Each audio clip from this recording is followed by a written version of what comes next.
this is how I start. Yeah, I each one understand. of these. Take one. Take, Crayton Jones, son of A.S., brother of Bruce, Art, Sidney. That's enough. I can do all the other relationships, but you can figure it out from there. okay. Yeah, it's basic stuff. The other one I have is, give me the history in capsule form of growing up, and you and I Okay. talked about it, from year to year to year. Yeah, I'll try to do it as best I can. It's just kind of a complicated deal, but That's okay. all right. Bruce covered the early part of this. I need you to cover it again. Okay. I was born in 1927, and my mother passed away 3 years later. And there are multiple explanations of what happened, but it's not a big deal. She had a heart attack, and that was it. And Bruce was taken care of, as I think he mentioned, by a nurse. Naney was her name. She was terrific. And they continued to live in the house that my father owned on East 14th Street. And then I went down to the ranch with Ruth and Weller.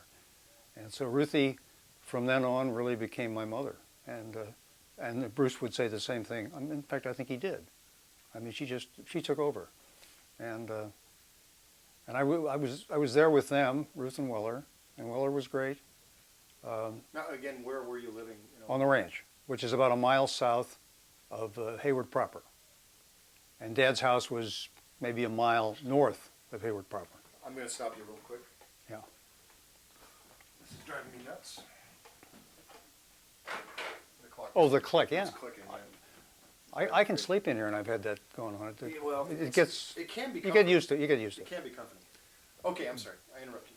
Okay, so I was there at the ranch in Hayward with Ruth and Weller for about the next 4 years, and Bruce remained. Well, I'll interrupt that by saying I went to Lake Tahoe, and my father's sister Marjorie took care of us and her own kids. And I asked Bruce today. I'm surprised he was up there with us. He was only 2 years old, but he's positive he was there. So anyway, the summer there, and then in 1934, Dad remarried, married a woman by the name of Faye Patricia Murphy, and then we moved back in with them. Bruce and I both did, back to the house where Bruce was with the nurse anyway. Okay. And beyond that, I think we were there maybe a year, living in Hayward and doing the summer thing at Lake Tahoe. And well, I got to tell us the Dad story at Lake Tahoe, Oh yeah. just to break it up. Yeah, yeah. Jeanette Anyway, McDonald. yes, we had a Remember house. to look at me. We had a house right on the lake, and I'm sorry. I talked over you, so if you just start it again. it's okay. We had a house right on the lake, and with a porch, and we all slept out on the porch. And just south of us, on the lakefront, they had one of the main sets for Rosemarie, which was a Jeanette McDonald, Nelson Eddy movie. And they were big stars, and their movies were very popular in those days. Anyway, they had one scene, and if you see the movie, you'll notice it. Nelson Eddy is in a canoe with Jeanette, and he's singing Rosemarie to her. And they were right in the middle of that take when Dad was awakened on the porch. And Bruce and I just slept through this because I just heard the story the next day. And he went charging. We didn't really go charging because we were right there on the water. And he screamed, for Christ's sake, shut up. He was not a movie fan, and the take was obviously ruined. Some of that maybe is a little exaggerated, but apparently it happened. Funny Sid stuff. was not a movie fan at all? Not at all. He didn't enjoy No. it? And in fact, he even met stars like Ronald Colman and William Powell, and I think even Benny, because he had friends who were involved in producing the Benny Show. So that is surprising. I remember he was introduced to Rod Cameron. That doesn't ring a bell. He was not a big star. He was a B Western movie guy. And we were at Lake Tahoe, and the manager thought Dad would be really impressed. He said, I'd like you to meet Rod Cameron. And Dad turned to me and said, who the hell's he? And Rod was crushed, of course. He figured he was going to make a splash. Anyway, that was not his cup of tea. His thing. And he didn't go to movies, and it just wasn't part of what he got a kick out of. He was an outdoorsman, fishing, hunting. Bruce, told the story about the gun, waving the gun around and everybody running. none of his three sons took any interest in that. Yeah. He took you camping, and you guys just Camping a lot, and then of course he had a bait on the fishing. He loved to fish, and he would bait our hooks, and then of course we'd go to cast them in, and they would catch on a tree, and then he would really start swearing. He got totally disgusted. We were incompetent fishermen too. It was pathetic, but his disappointment was very evident. Anyway, I got interrupted, or I interrupted myself. Well, one thing, always look at me. Don't look over at Wayne, and don't look at the camera. Yeah, I get, because I'm That's okay. I'm in the habit of talking to multiple people, and I tend to do that just automatically. Remember, you're All just right. talking to me Yeah. because you want to talk to me. You're the center of I know it's tough. You you're- never look at me anyway. You're the center of the universe, and I understand that, and that's why I'm going to handle it accordingly. Okay, but to proceed with all that, we did the Tahoe. Bruce and I had done it very young with Aunt Margie, but then we started doing it on a regular basis with Faye, and so we went from. Okay, first we went to Reno because Dad was working up there, even though we were still living in Hayward at the house, and. So we moved up, and this amazes me, but it's true. We stayed in Reno only 2 months. So we must have finished out the school year up there, Bruce and I. And then we went to Tahoe for that summer, and then we came back to Hayward briefly, and then we went to Las Vegas. And in Vegas, Dad had another job. And then we came back to Piedmont. And that's where we were there, as I believe Bruce mentioned, for probably about 6 years. And then we were sent, speaking of rejection as a young person, 2 years to private school. And then Dad bought the ranch in Napa. And we moved back there for 1 year. I finished high school at a school that I just started. Well, you missed Tam. And what was Tam like? Well, a lot of rejects. A lot of people who... What was it called? Tampa Bay School for Boys. It was in Santa Fe many years ago. We're talking the early 40s. And I know what I missed. I missed Medford, because we got to back it up a little. Cover Medford and also Tam, and I'll put it back in order. Okay. Well, what happened? What we did is we moved from Piedmont, in which I said 6 years, up to Medford. That was very brief, but it was a half a school year for me. So I'm figuring about 6 months, and then from there, we went to private school. And 2 years. Both of us were there 2 years, and then finished up at Napa High School. So but Tam, that's a chronology, Grace. But during this whole period, we were doing Tahoe in between, as the summer activity. Give me Tam. What occurred at Tam, and give me the year that started Tam. I was there 43 and 44. 1943, 1944. I'm sorry. State it again, but say I was at Tam from 43 to 44. Go ahead. Yes, I was at Tam from 43 to 44. And what occurred at Tam? Well, made some good friends. That's where I met John Magnuson, and Bruce did too. And then after, beyond the Tam thing, it was strictly a boys' school, and guys that just all in this kind of the same boat, where the parents just wanted them out of the house. It was kind of a refuge for all of us. And nobody was particularly unhappy. I mean, we had a good time. And then Dad bought the ranch in Napa, and that's where we ended up moving up there. And so I spent a year there, and then I went into the service. And Bruce went back the following year to Tam. I think he finished up there. Then I was in the service a little bit over a year, and came back, and Ruthie had, through Zetta, her good friend, had enrolled me at Stanford, so I didn't have to do a thing. I hadn't even thought of where I was going to go to college. And Dad, that was one of Dad's great lines. When we were 14, he turned to Bruce and me and he said, I want you to understand, when you turn 18, there won't be any place for you here at home. And we hid our joy, but we would not have gone back anyway. So he needn't have worried.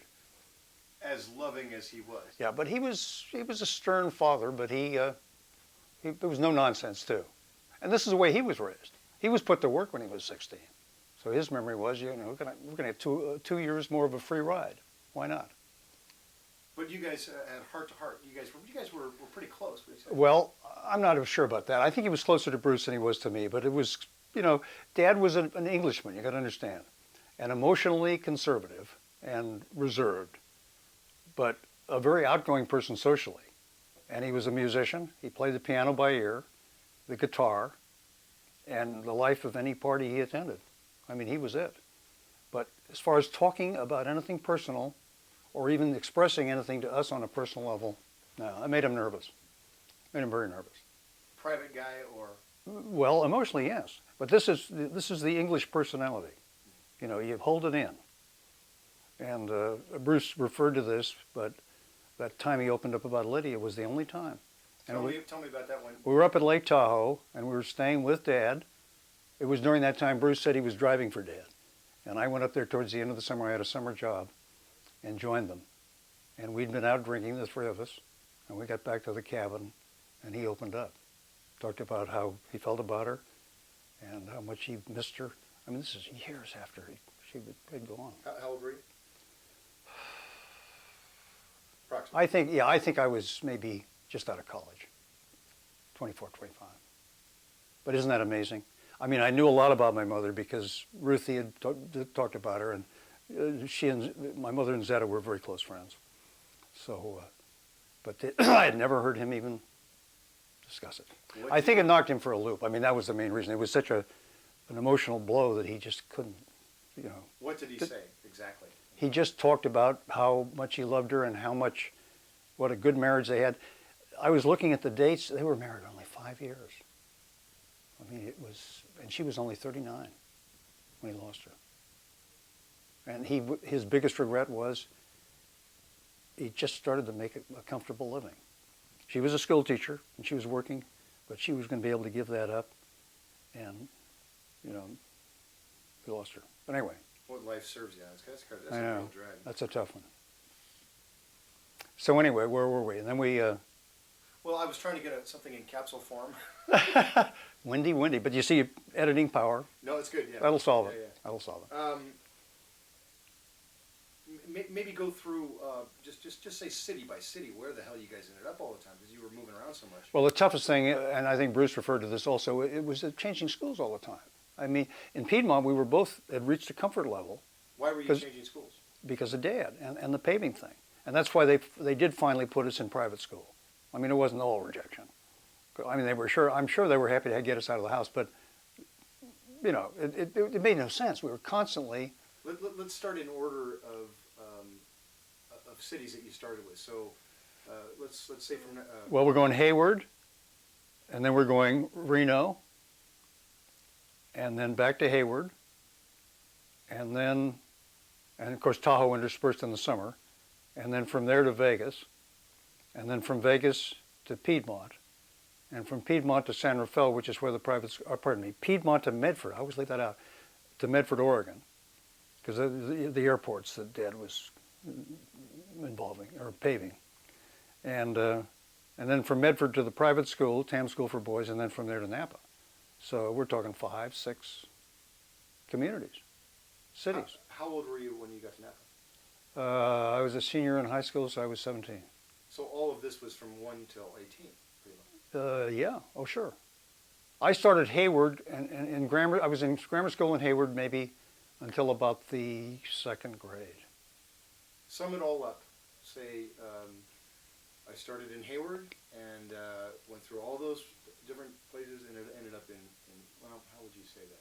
Well, I finished school in Napa. That's where we finally ended up as a family living together. After Napa, everybody dispersed. Okay, that's enough. Yeah, that's pretty much covers it.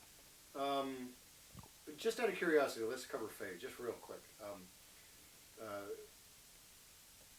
Tell me about how Sid was married to Lydia, and then when Lydia died, he remarried, and then we got to hear about Weller's Nuts.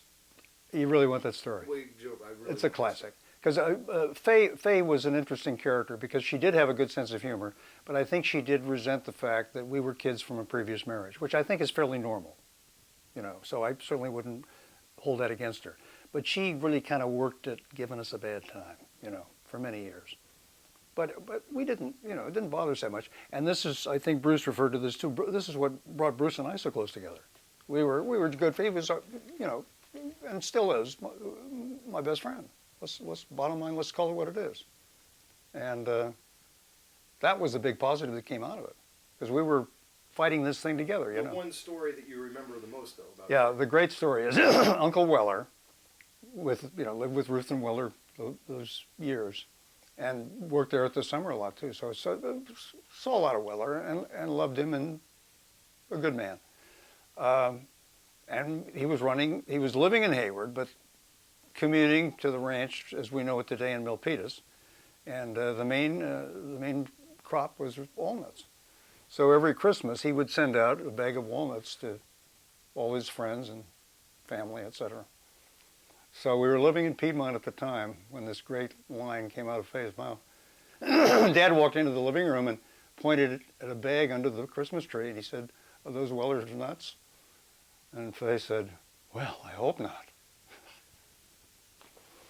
And everybody fell apart, except Faye. She didn't realize she'd said anything that funny. That's perfect. Yeah. Perfect. Yeah. Well, that's a great story. It would be hard to leave that out. Oh, yeah. Yeah. And if you have any others. Also, first I'm going to cover Napa, and then you need to cover about how Artie never really had any photos. So we got to cover that.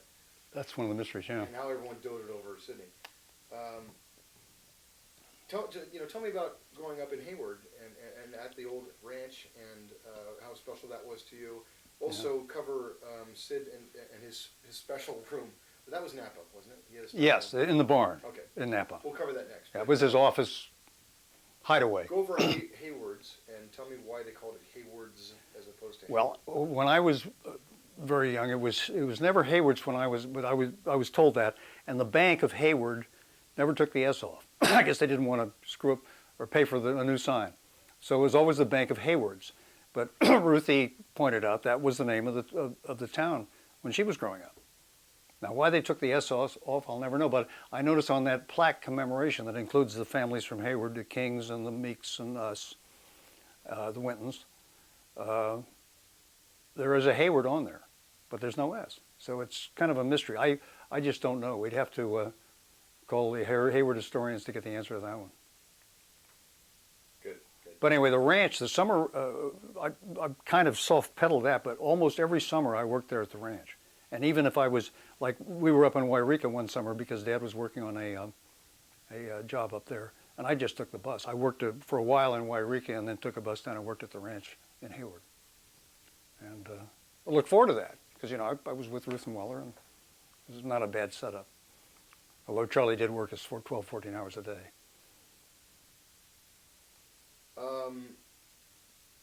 Do you remember your mother? Can you tell me about Lydia just? I remember vaguely. The only scene I really remember about my mother. About my mother, Lydia, we were in the car, and Dad was teaching her to drive, and that's the only vague memory I have. I was right around. Well, I was 3 years old. No memory. I remember the morning she died because they sat me on the toilet and were putting my shoes on, and I could tell, even as a very young person, you knew that there was something really wrong. And really, those are the only memories I have of that. Okay. Yeah, that's about it. That's a tough one. Yeah, it is very tough. Lydia's going to be hard to explain because I need Ruthie to tell me what the whole video was. Yeah. Well, she was a very popular gal. I mean, everybody attests to that. And Zetta particularly was eulogizing her all the time, pointing out to us just what a great person she was. And she and Ruth were very close.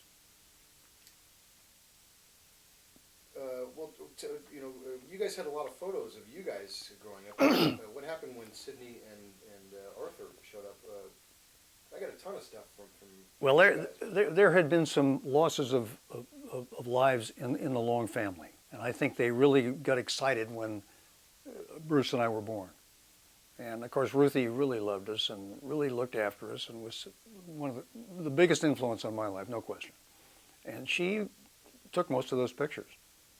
And we were well photographed. Now, as far as Sydney goes, the first female birth in how many years? Oh my gosh.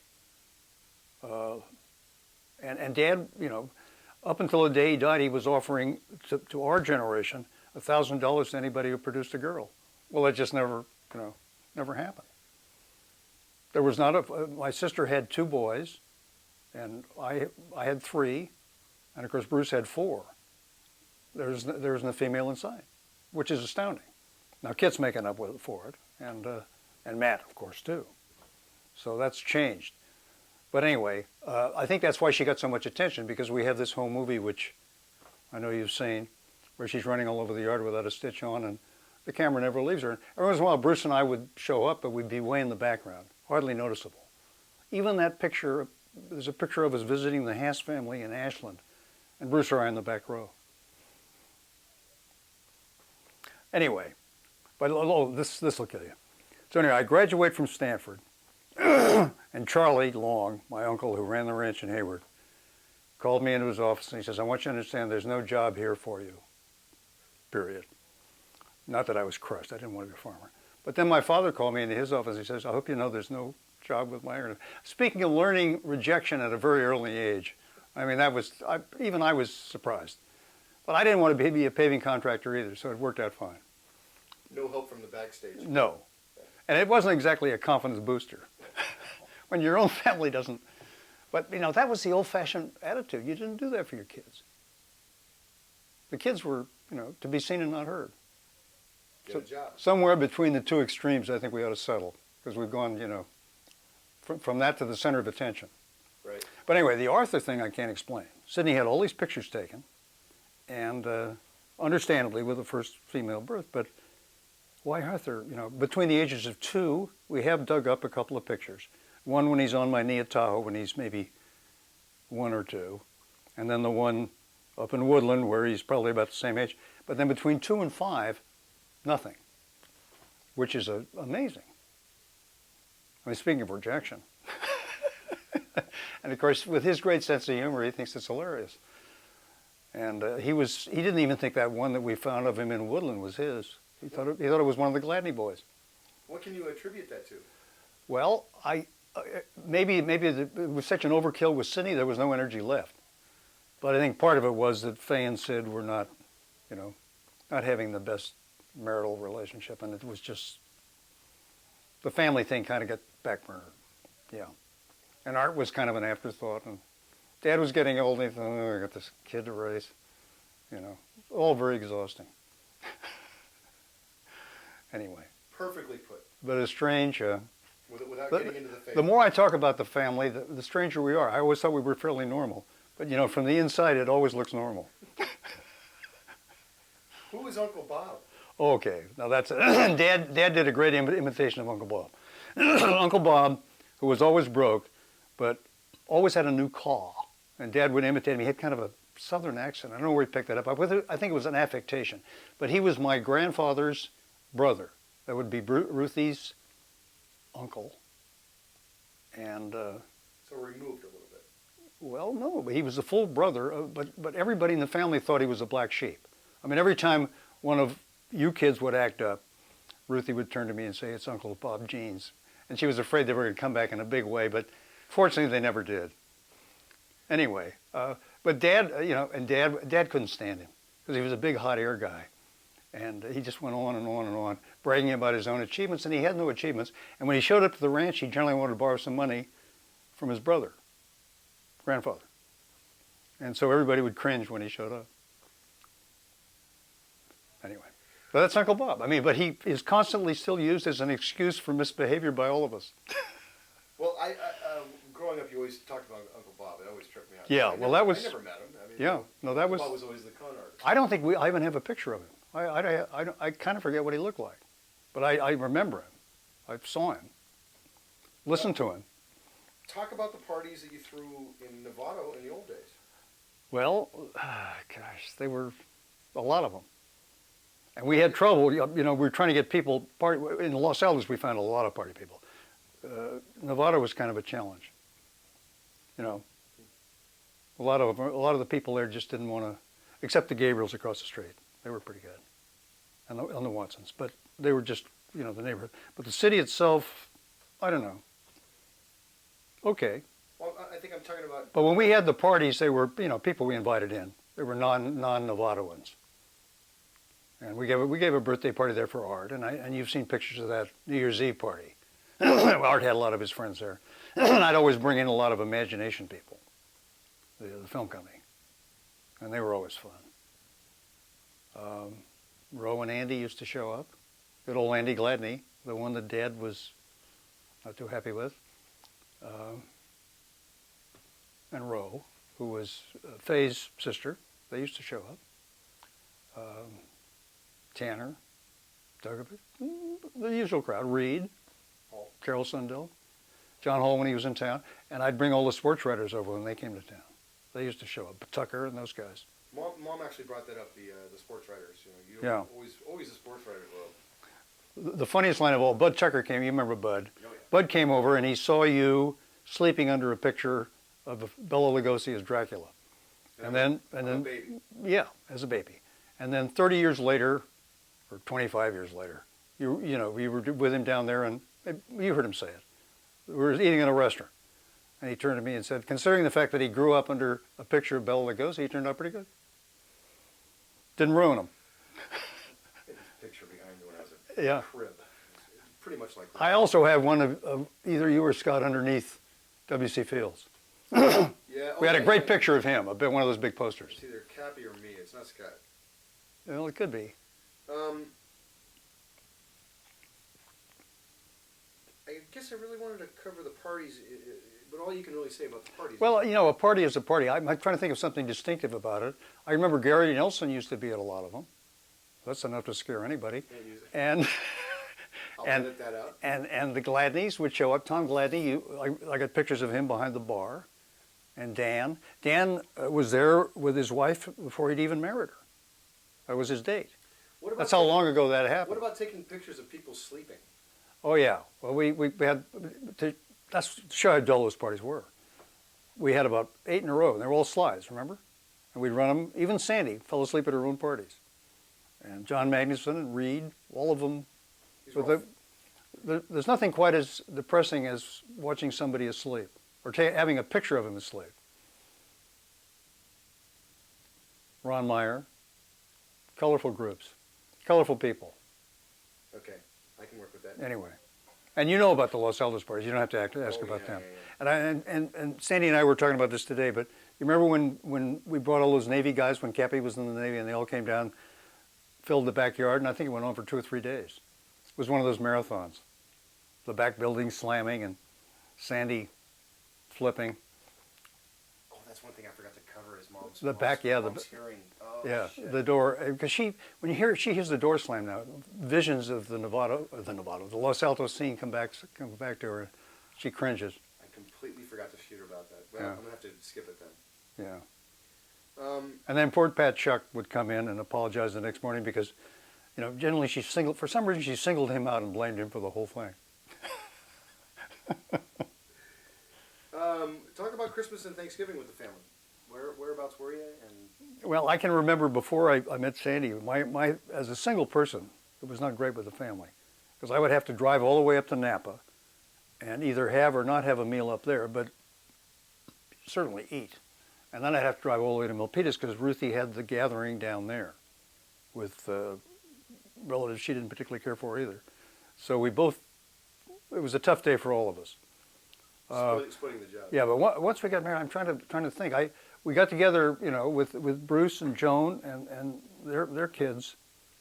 On Christmas, I think we'd get together maybe in the morning. Just either they'd drop in on us or vice versa, and then we wouldn't necessarily do the dinner together.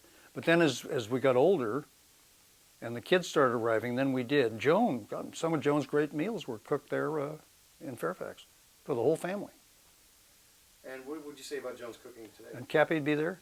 Well, nobody can remember when she last cooked. And she's very proud of that. She gave it up and resigned, and it just hasn't happened. I specifically asked Bruce, when did she last cook, and he has no memory of that. He doesn't remember even seeing her in the kitchen. I asked him that too. Yeah, that's funny stuff. I think what I was getting after with Christmas and Thanksgiving was, being with the Jones family, the kids, and anyone ever is it worth even? Bruce and I used to call it greet around the tree. Because, you'd walk into their house or they'd walk into our house and all these papers from the presents would be all over the floor. And then the kids were saying, is that all? You know, isn't there any more? Great way to bring them up, you know. And presents came in from all directions, and we always overdid it. And Cappy always came up. He would be, even if he was in Fresno, he'd come up and spend it with us. Well, let's talk about Cappy. Let's talk about Cappy. The other thing I remember about Cappy, you remember we went down to see him graduate from the naval thing before he went into the service. We all went down, yeah. And yeah, I've got a lot of pictures of us all at the zoo. And what is the, oh, I know. The Disneyland, we had a Disneyland trip with Scott that was not good because he was too young. He was 4 years old and he didn't want to do anything.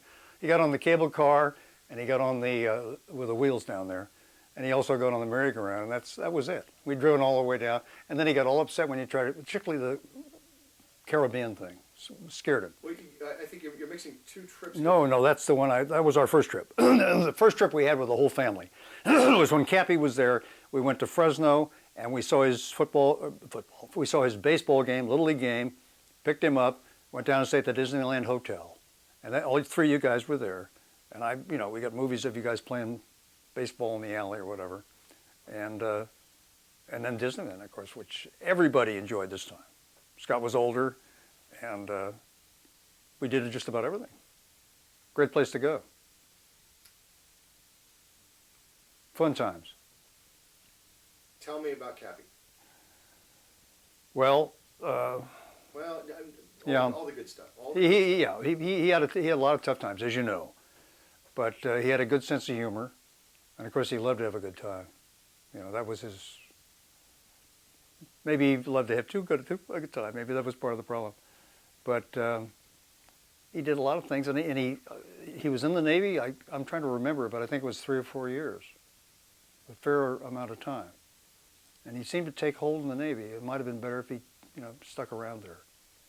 And when he did, that gathering of all those Navy guys in the backyard was terrific. And a lot of Christmases, and a good man. Give me your final thoughts on Cappy. Let's cover Cappy just. Yeah, let me think for a minute.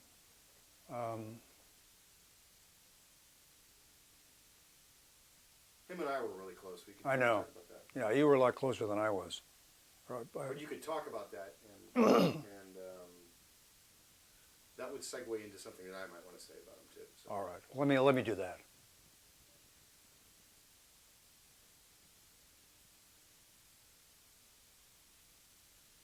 It's a real drag talking about it. Are we ready to go? Oh yeah. Okay, all right. Cappy and I often had trouble with communication. That was where we weren't able to sit down and talk man to man and honestly. And it's a barrier we really never overcame. But I think, Brent, you were the one that, certainly closer than any of us, including Scott and Sandy and even his mother. But, there was a closeness that you guys developed, and you and I talked about it a lot. That he had a big influence in your life, no question. And losing was very tough, and out of left field. It was really a shocker. But anyway, we got good memories, and we had a lot of fun, particularly during the Novato period when he was quite young, and used to throw the baseball around and do just simple things like that. And he was a happy kid. And you can see it in some of the movies we have. Just a happy kid. Anyway, if you have any comments, go ahead. Well, okay. On my own.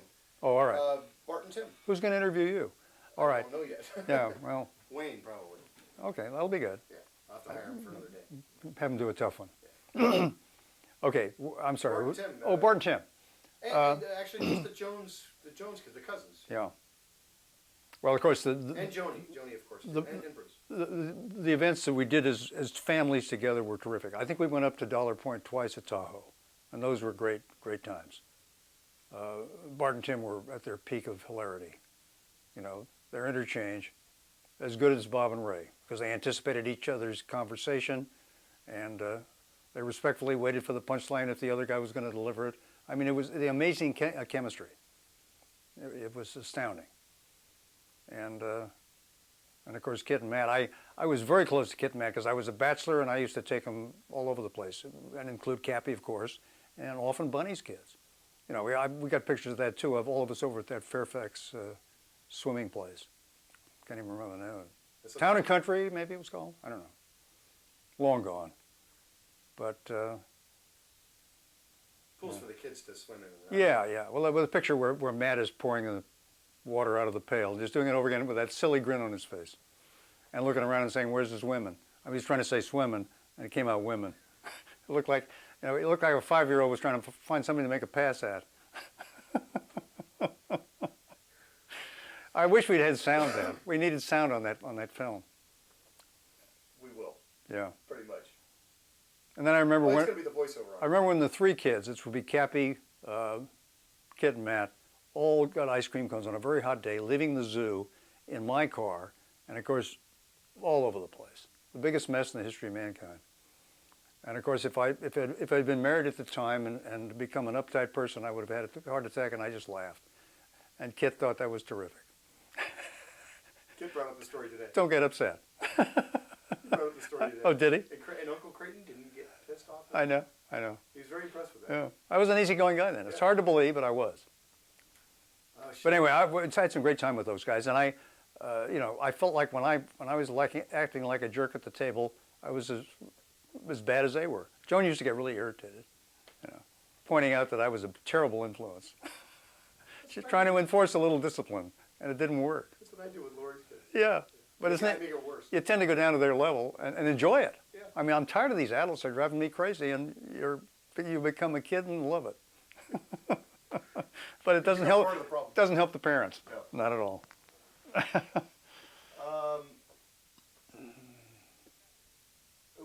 Do we talk about Sid making a pass at everybody?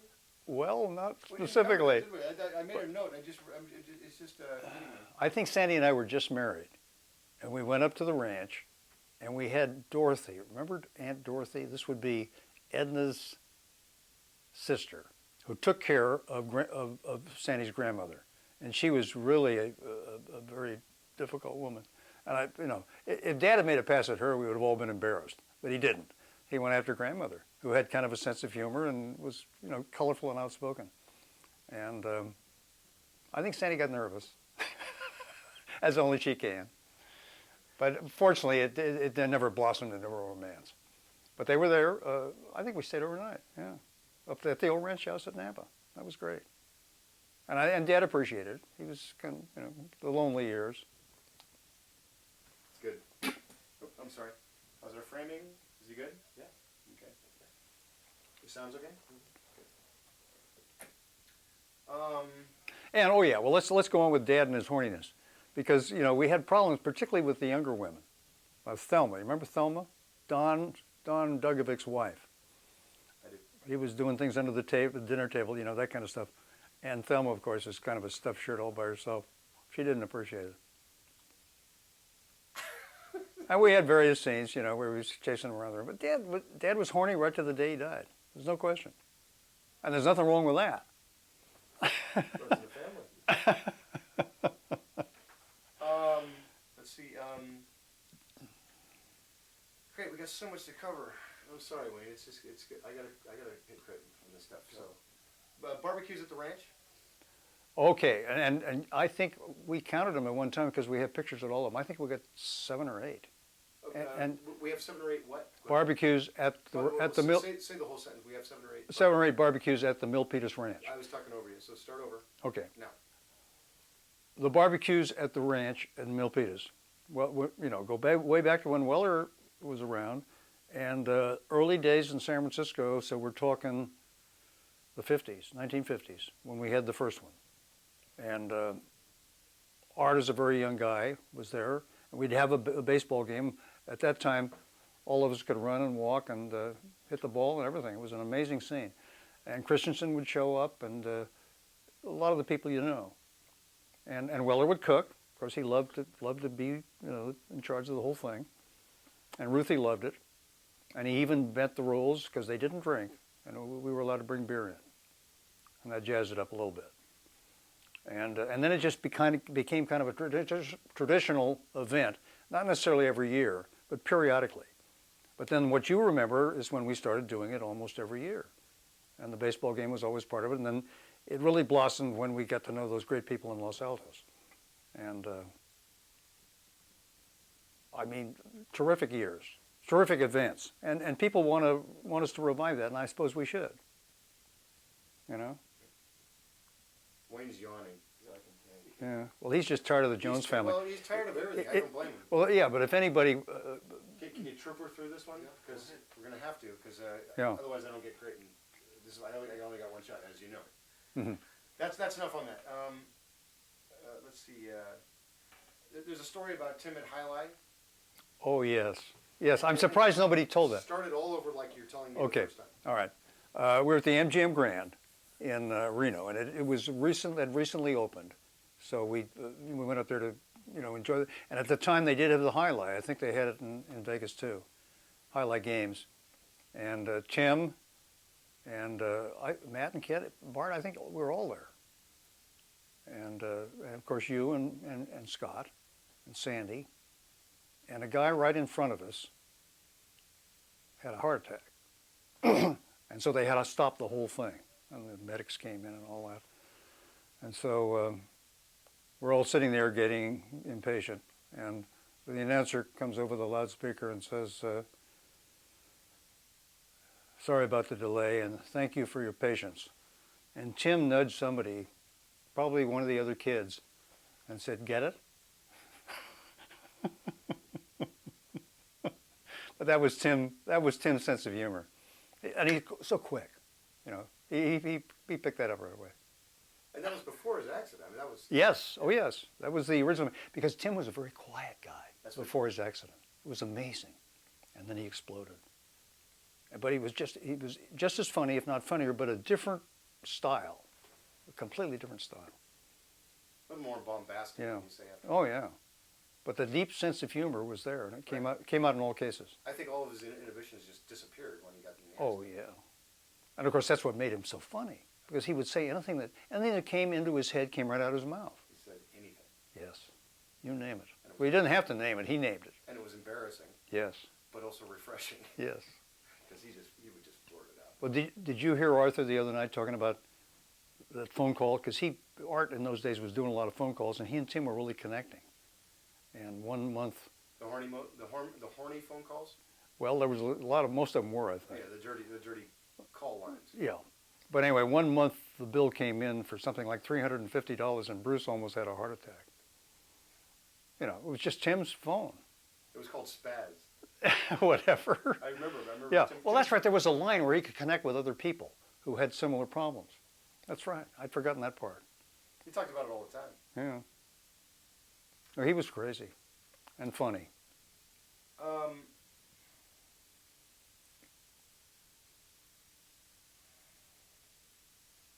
someone's got to tell the story about the Chicken Egg Coons chocolate bar.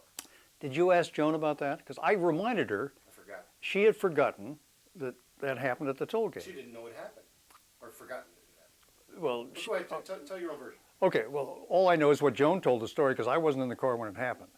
But out of the blue, Kit was in the car with her, and it may have been the only child with her, I think.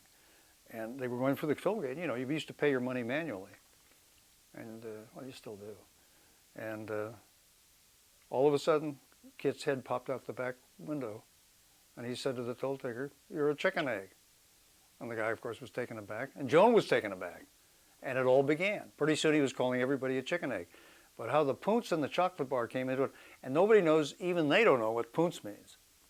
But the funniest routine they ever did, when Sandy and I were married in Denver, a telegram arrives from the kids, and Bruce and Joan, and they signed it, Bruce and Joan, the chicken egg, the poonce, and the chocolate bar. Bars, it was plural. Bars, yeah. Anyway. Tell me about some of your political conversations with Ruthie. Oh, boy. And I can remember the first time we had a confrontation, and we had a lot of them, because we always disagreed. Well, tell me who you're talking to. Ruthie and She was a black Republican. But tell me Ruthie, because of the camera, we don't know who you're talking about? Oh, well, Aunt Ruthie, because I thought we established that with the previous Well, because I'm conversation. asking, but Okay, what I'm saying is you have to start by saying, yeah, Aunt Ruthie and I used to. Yeah. all right, Aunt Ruthie. My mother, really. And Well, starting again, but you know, use Aunt Ruthie and I used to really get started there. all right, Aunt Ruthie and I used to have a lot of political confrontations, and they were confrontations. And we both started yelling, and we both had really diametrically opposed opinions on many subjects, particularly candidates. Because my aunt would never vote for anybody who wasn't a Republican. And oh, I know the story we're after here. And but first I got to finish this up. And you can't believe it. I mean, they get very heated, but that's what political discussions are all about. I love that. And she did too. And so I just met Sandy, and I brought her down to the ranch, and you know, they'd met her before, but Ruthie and I got into one of these yelling, screaming things, and Sandy thought we were really going, you know, really upset, and she left the room crying. I had to go out and get her and bring her back in and said, no, we do this all the time. But anyway, the funny story we're trying to get to is. But it was all amicable. Oh, of course, it was, because any political discussion or any argument really, on a principled basis, it should not be taken personally. And too many people start, you know, do the name calling and get into that, which is ridiculous. But anyway, during the berry season, I think they were raspberries or blackberries or maybe both, Ruthie would be in charge of a whole gang of people that would pick them, mostly young people. And then there was a little stand down on the highway. And this is during the war, World War II. And very scarce, very hard to find fresh berries. And Ruthie would inquire as to their political affiliation. And if they were Democrats, she wouldn't sell to them. It was that simple. That's how strongly she felt about it. And of course, when she disliked a person, and it was, you know, any Democrat was involved, she would mispronounce their name deliberately, just to show her disrespect. And when Roosevelt died, FDR died, she and other friends had a party to celebrate his death. The rest of the country was mourning. Yeah, I still find that one hard to digest. Yes, anyway. But that's how seriously she took her politics. That's funny. And she always voted and was always involved. But boy, don't tell me about that other party. Don't mention the president's name if he's a Democrat. You want to talk about your kids at all? I mean, every time I bring something up, I feel like you know, it's going to go on. It's going to drag on. Okay. Yeah. Can you talk about your own kids for a little bit? You know, Scott and Brent, everything. And Cappy, yeah. Any crazy memories, I guess, you know, or generalize about who I am and who Scott is, I guess. Yeah. And the fact, you know, Scott and Brent have never really been totally close because they are so different. I mean, totally different people. Yeah, I'm sorry. And although I can't take my eyes off Wayne. Anyway. We'll talk about that there we go. Now I can focus. Anyway, Brent was always and I think, you know, he and Kid are very much alike. They're the class clowns, the cut-ups, the out of sinkers. If the world's doing it this way, I don't want to do it that way, right? And Scott is kind of a conformist and you know, do it by the rule book and all that kind of stuff. And I think that's maybe the reason that there is not exactly a total connection there. But both great kids, and we had some, as kids, when they were very young, we had some great times. And I have fond memories, particularly of the Las Vegas scene, where Brent, would get up on the rostrum. You thought it was a rostrum, and do your Nixon bit. And of course, the hooker. Anybody tell the hooker story? No. Yeah, Brent was having trouble making the key work in his room, and how old were you then? 8? You weren't very old. Young, 9. And we were at the bar. I don't know what you were doing at the bar, but there you were. And the hooker overheard it, and she came over and explained how to use the key. And of course, she knew. So that worked out. She took me up to. And we would turn you guys loose. Well, she took me up to the room. Oh, I didn't know that. Oh, she took you all the way up? Well, course, that was better than hanging out in the bar. Damn right. Hanging out with a hooker is a lot better than hanging out in the I bar. ran out of cash. It sucked. And then we would turn you guys loose, you know, with pre-cell phone era. And if you guys needed us, you just picked up the house phone and called us. The MGM Grand was like a giant playpen, and it worked out fine. That was fun. And of course, as I mentioned before, the Disneyland trip. And I mean, you know, there's so many situations. We could go on forever. But we, as a family, we had a lot of fun. No question. Had a lot of good trips. Tahoe. They often go south for the football game. You missed the football game down south because you'd gotten in trouble at school and we couldn't take you. Remember that one? No. And I think that was the weekend that Cappy got mugged because he met us. He came from Fresno, I think, and met us in L.A. to go to the game. And after the game, we left him. He wanted to stay at some social event there near the Coliseum. And he was coming through the park afterwards and got mugged. Yeah. That freaked him out Yeah. quite a bit. That was a crazy trip. For the sake of being tired and our, let's put on pause and into the camera. Oh, To be closer, no. Just like he was doing, you know, No. We Are the Joneses. Oh, the punchline at the end is going to be, ask me my wife's most frequently asked question.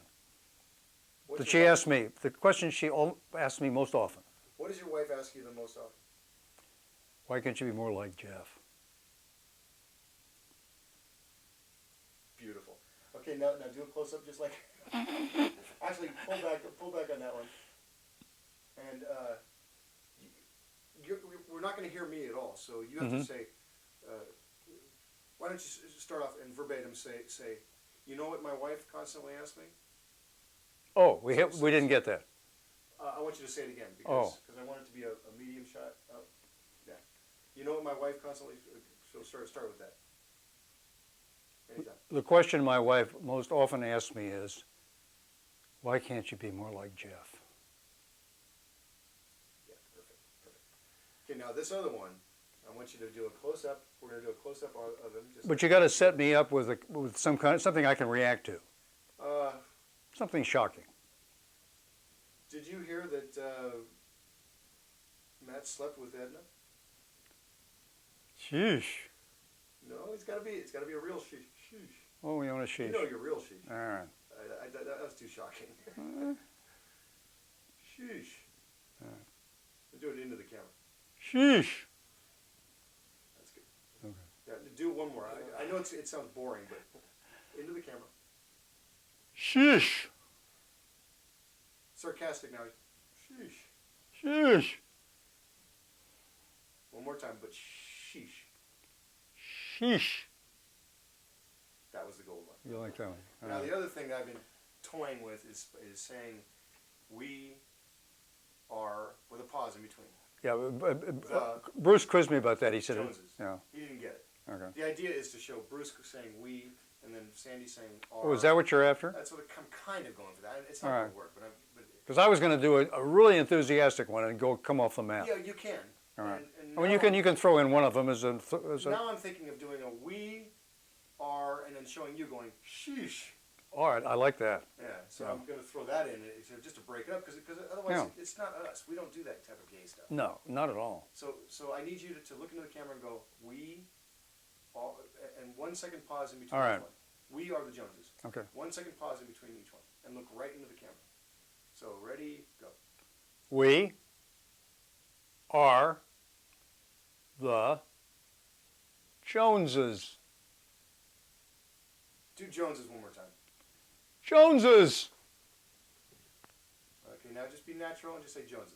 Joneses. Perfect. Okay. I should have said Joneses? You want to say that? Yeah, let's do that. Okay. Joneses? What? Let's say sheesh again. Sheesh. That's it. Oh, jeez. That's the best sheesh. Oh, okay. How many sheeshes can I do? It's You just know tough who's to get all doing? this stuff. You know who's doing sheeshes now? Who? Cool it down. Yeah, we're gonna keep the air in here. Ready to go? Screw it. Anytime. Let's do it. Great. Tell me about why did you get so much into the films? Okay, it all started when I was about 5. Ruthie took me to the first movie I'd ever seen, the name of which I remember, Daddy Longlegs with Warner Baxter and Janet Gaynor. And I've been trying to get a copy of it all these years and can't locate it. Later made into a Fred Astaire movie, which was ridiculous. But anyway, from that time on, I was hooked. And Ruthie, my Aunt Ruthie, who raised me, was a big fan herself. And we went, we would do double headers. And in those days, a double header was about 8 hours. Because you had newsreel, double feature, cartoon, short subject, and it went on for about 4, and sometimes a serial. And it went on for 4 hours. And so we did 8 hours. And we'd walk out of one theater and into another. And believe me, I was hooked. And of course, in those days, no TV, and radio was part of the picture, which enhanced the movie experience, just because a lot of the people who were in the movies did radio also. That's how it all began. And then, of course, I got a little carried away, as this room kind of indicates. And my idols growing up, Buck Jones, Jane Wyatt, strange combination, Bela Lugosi, and who am I missing? There was a fourth. Anyway. There's something I got to do. Oh, Jack Benny. Well, Of course. How could I forget so Benny? Hitchcock, too. Yeah. Well, yeah, but those were the four. Jack Benny. Yeah. I got to turn the light Because this was before, remember, I go back a few years. That was long before Hitchcock And what year was ever this? arrived.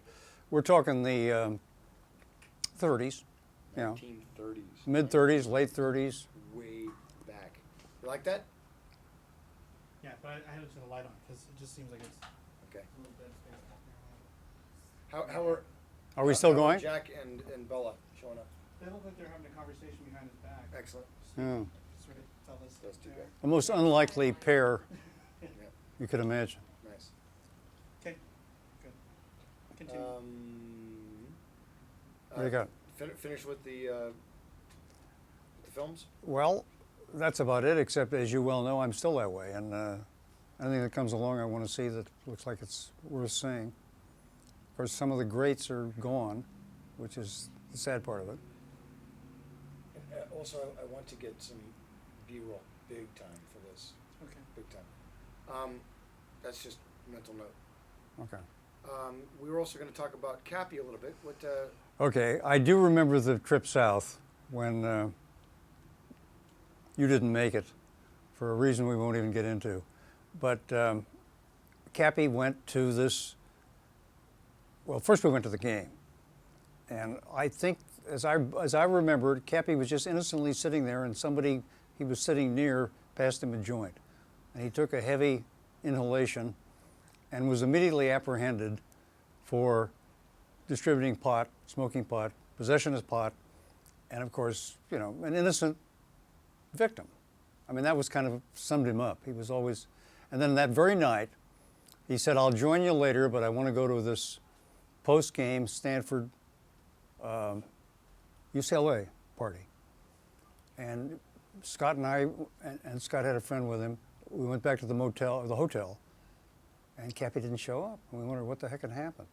All of a sudden, a knock on the door, and we opened the door, and there's Cappy with torn clothing, blood, and he'd been mugged while crossing Okay. across, coming home from the party. But it's a negative. That's a negative. That's a negative. So Yeah. we don't really want to cover that. But All right, whatever. But I mean, the bottom line is he was, no, I mean it's always interesting to hear the story, but but it's nothing I can use for Okay. the documentary, which is okay. But, Okay. But the bottom line is Cappy was always getting in the trouble. wrong place at the wrong time. And it kind of summed up his career. What was he wearing? Well, it was hard to tell for sure, but as I remember, he had jeans. He was decently dressed until Oh yeah. they got him. But when he came back, remember what he had on? Oh, just not specifically. That's a long time ago, Chase. Okay. Your son said it was a cardboard box. He was wearing cardboard or something. Is that right? Yeah. Is that what Scott said? Yeah. Scott was down there, I guess, right? Yeah, but I don't remember that. Cardboard box? I don't remember Okay. that. I don't remember that either. Came back covered in cardboard or something. Okay. That doesn't make any Well, I didn't know sense. we got into that, but that was a funny game. I don't remember that at all. Cardboard? That doesn't make any sense. I don't know how it ties in, but okay. The third thing that we wanted to cover real quick, and it's going to kill me because I probably have about 9 different questions that I want to ask you. Because I'm forgetting something. But we had 3 things we want to talk about. Oh, the third one? Yeah. Well, I have another Sid story. Oh, Sid, of course. Which I'd course. forgotten to present before. Correct. This happened up in Napa at the old house where we all lived towards the end of Dad's life. And everybody was still at home. Sydney, Art, and Bruce. Bruce and I were not living there, but we were there for the weekend. And Dad would get up early in the morning and prepare breakfast. That's what he loved to do. And the orange juice, of course, would go out. That was the health routine immediately. And this particular morning, he had all the orange juice out, and we're all sitting at the table, and the upstairs toilet overflowed. And the floor became flooded and started to drip down into the chandelier, which covered the entire kitchen.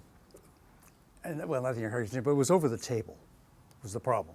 And then it started to drip into the orange juice. So my father calmly, actually, you can see the chuckle on his face, picks up the orange juice, takes a sip, and says, "That's the best orange juice I ever tasted." And of course, we trusted him. So we all drank our orange juice, and he was right, it was delicious. Anyway, that was, he was unperturbed by these scenes that, were constantly happening. Anyway, funny guy. Oh, that's going to kill me. I got a question. Go ahead. What do you got? Is it hard to be the father of a Jones boy? Oh, good one. Yeah. To What's sum it up, totally, because they're unpredictable. And I was raised in an era when we all cringed a lot, but the current generation's tough because they're on their own, and you have to kind of adjust to where they're headed, and you're never sure where they're headed. Now, here's the thing: you wouldn't hear my voice on this at all, but so you'd have to incorporate the question. For instance, like you'd say, it's hard to raise a Jones boy because. Okay. You have to set it up. Yeah. Okay, it is hard to raise a Jones boy, and the problem is, my brother and I were pretty crazy too, and independent in our own right, but we were under the thumb of my father particularly, who was a disciplinarian, and in the case of our kids, Scott and Brent, they were independent souls, and they went their own direction. So you just have to kind of learn to adjust to all that. And I was happy to do it because I really didn't care for the heavy discipline. It was not great. We always respected our father, but he was tough. He was tough, but different era, But we had a kick. We got a kick out of it. Awesome stuff. Awesome. I'm not sure whether I covered this before or not, but I'll volunteer this information. We wanted to go to private school just to get out of the house. The heavy discipline. Private school was mild by comparison. And so my mother, I think I did tell this before. Well, let's repeat it. That's okay. It's good stuff. My stepmother she didn't really love to see us be happy or get excited about doing something. And so we spontaneously said, yeah, private school would be terrific. And of course, she immediately vetoed it, and we ended up public school another year. So the second time she tried it, we tried reverse psychology, and it worked. We both said, oh, don't do that, please. We don't want to leave home, etc. She bought it, and that's how we got out of the house.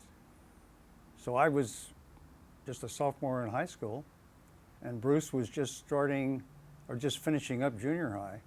And once we got out of the house, that was it. We were free. So it worked. But it was kind of a reverse twist using reverse psychology on your own parents. Your younger brother told stories about you. Look here too, Craig. Look Oh yeah, sorry. And he mentioned that you brought him to San Francisco and he stayed at your place.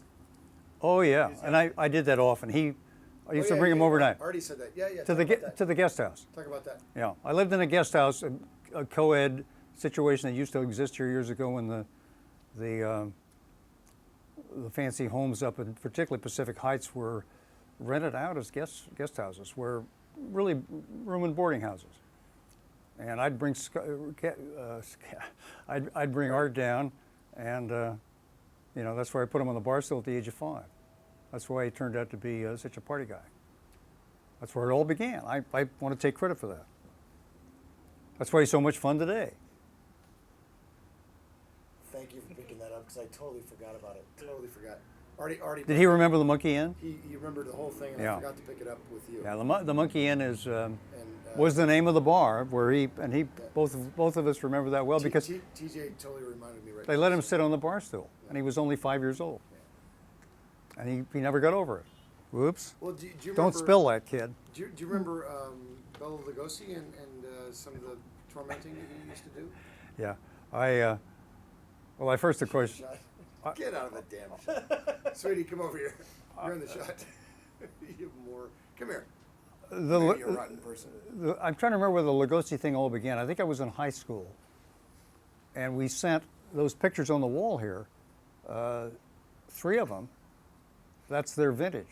We mailed for them, John Magnuson and I, and an old friend, John, who was in private school with me.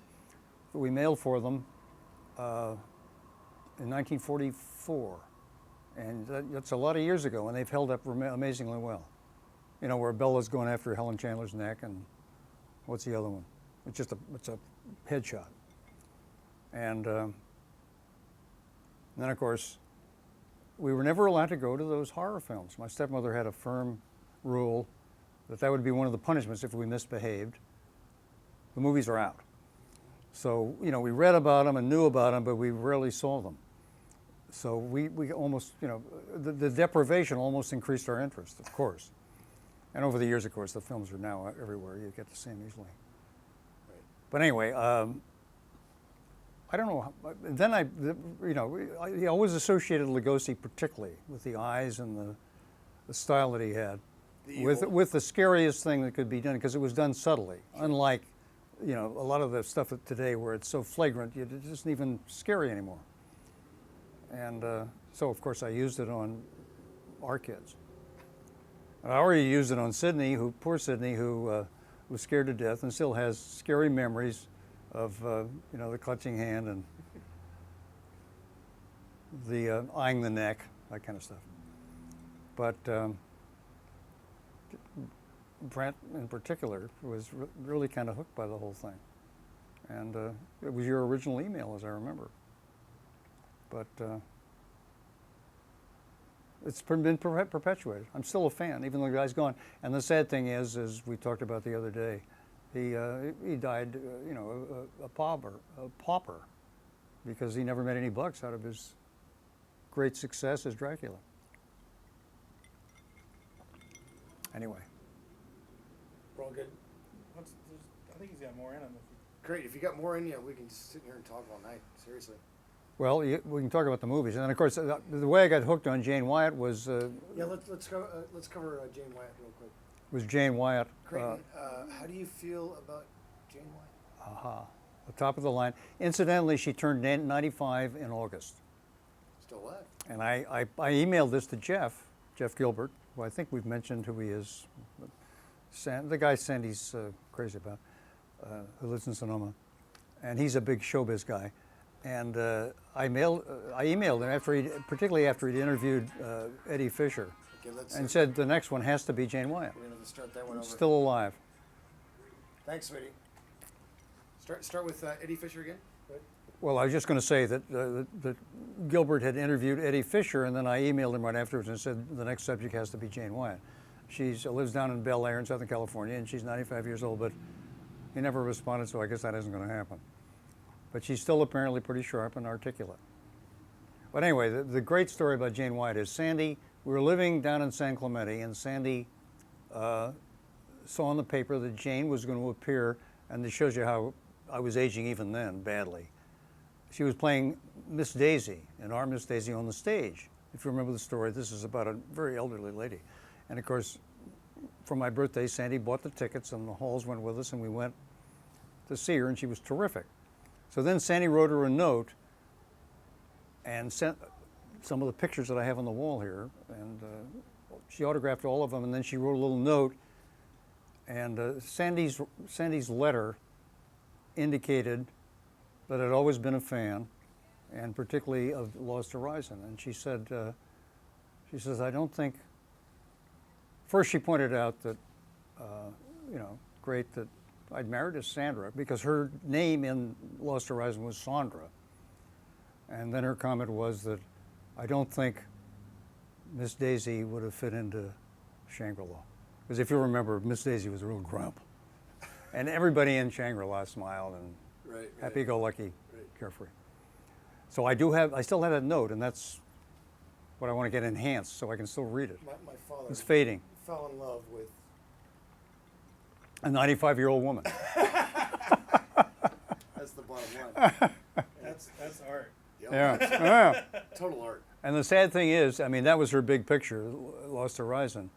But it was the role of Robert Young's wife in Father Knows Best that really put her over the top. Because a lot of people know her for that, and not anything else. Right. She had a rather lengthy film career, but most of the films were, B or a supporting role in an A film. Or television. She did a lot of television. Yeah, well, yeah, but she did more. She was in Star Trek. She played somebody's mother. Not that, well, quite a while ago, but I mean, it was towards the end of the Star Trek run on TV. Can we get a close-up of Lost Horizon? And also, have you already covered this? Close-ups of the statues? Okay. I wish I had a statue of Jane. I would enhance the whole thing. Yeah, well, we can do a close-up of Jane Wyatt over here. Yeah. Which we'll get. On the wall, I think I have 5 Lugosi's and 5 Wyatts and 5 Bennies. Who is your favorite? And 3 Buck Joneses. Who's your favorite director? Oh, it's got to be Hitchcock. Alfred Hitchcock, of course. I think I have every film he did, and I can't think of one that is second rate. Perfect. Yeah. Classic. That was very Hitchcock right there. Okay. The MacGuffin? The beep going on. The Yes. MacGuffin. Unrelated, I screwed it up. but frightening. Yeah. Second favorite? We're talking directors now? Oh gosh, I guess Frank Capra, because his stuff, I can think of 5 or 6 of his films that are top of the line. I think It's a Wonderful Life is one of his. Can't Take It With You. Well, there are many others. What's the worst film you ever saw? Oh, the worst film. Well, I agree with an awful lot of people on this, but it's got to be true. Plan 9 from Outer Space, where the plates are the spaceships coming in. They're kitchen plates. And the buffalo chasing. Oh, and then the buffalo. There are buffalo chasing. Awful. But then they had a shot of Lugosi. It was really Lugosi, kind of pivoting and then turning away from the camera with the cape coming over his face, and then he died. Now, the film they hadn't completed; they just started filming, so he hired some dentist to play the part of Lugosi, and he kept using the cape over his face, so you never really saw his face. So they kept Lugosi as a character and put him on as a star of the film, and yet he was in just that one scene, which they kept repeating. That's about as schlocky as you can get. That with the plates, with the plates. The plates were just. That movie was. It borders on being a comedy, but I can't think of a film list that doesn't include it as the worst film ever made. Totally justified. Favorite actor? Oh, comedy actor or just actor? Anybody. Oh, that's tough. Jeez, that is tough. I guess Cary Grant, because he could do it all. I can remember None But the Lonely Heart, where there was not a laugh in the whole thing, but he did a terrific job with it. And then, of course, so much comedy, and his timing was so impeccable. Yeah, I think so. Favorite actress? Actress? Well, we already covered that. Really? Jane. You're kidding. Yeah. Okay. Okay, how about this? It could be different. I knew he was going to jump The in. sexiest woman on film. Sexiest woman on Now, now we're talking from what era? Now? Any era. Pick Any era? Any era. Oh. You mean I'm talking about the way I react? Yes. Okay, I guess Rita Hayworth. I think I'd have to say Rita Hayworth. Pretty good. Pretty good answer. Because that's like Damn, that's a good Angelina answer. Jolie and Rita Yeah, Hayworth. she was a grabber. You got Jane Mansfield or Marilyn Monroe, you know. Yeah, but that was Not flagrant. Howard. That was flagrant overexposure, over cleavages. Rita Hayworth. Good answer. All Great that stuff. Great answer. Great Yeah, answer. she grabbed everybody. World War II, she was everybody's choice. Favorite movie of all time? Oh boy, once again tough. I'm gonna list more than one. I would say certainly Lost Horizon, and then To Be or Not to Be, the Jack Benny version, Carol Lombard's last film, and still holds up. It was not accepted at the time very well because of the war, because it made a joke out of the Hitler thing, which of course it was, but in later years accepted as one of the classics. Oh, I know, Kind Hearts and Coronets. The British film. Dennis Price and Alec Guinness, fantastic, and holds up. I've seen that more times than any other film out there, I think. Is that right? Yeah. And I could see it again tonight and still enjoy it. Yeah. And of course, Joan Greenwood. Joan Greenwood. Joan Greenwood with the great voice, Louie, Louie, Louie.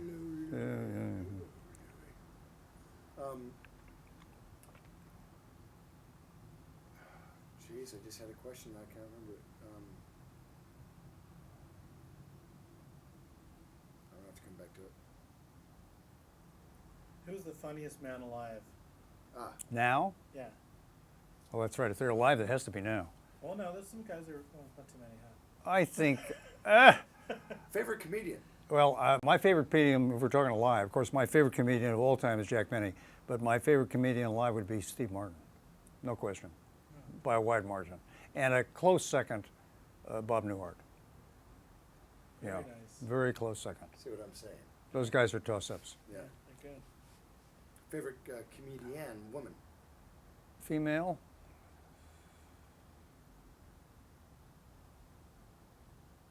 You were talking alive again. Not necessarily. Well, I think, So, back in the day, there weren't a lot of stand-up. well, Joan Davis. I'm thinking of people that were really. I'm not sure she did a stand-up, but she was great. And I guess Carol Burnett. Yeah, I think Carol Burnett. And she's still pretty damn sharp. We saw her just a few months ago up at the Performing Arts in Santa Rosa. She was very funny. Did it just like she does on her show. Came out, talked to the audience, took questions, right off the top of her head, quick and funny, and very self-depreciating. And of course she had clips, some of the Tim Conway stuff, classic stuff. Can you help me out? 'Cause Have we got enough? No. I'm going for straws here. So anything else?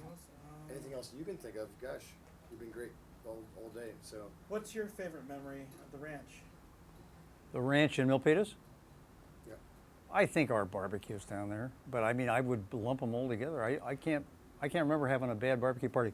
We had used to be an annual event. We got to start maybe doing that again, but I can't think of one that was a failure. We've had some big ones and small ones, and they've all worked out. Started out, we always had a baseball game, but then as not all, but my era, aged so badly, we had a back burner anyway, and the kids carried it on for a while, and I'm not sure that even they can handle it anymore.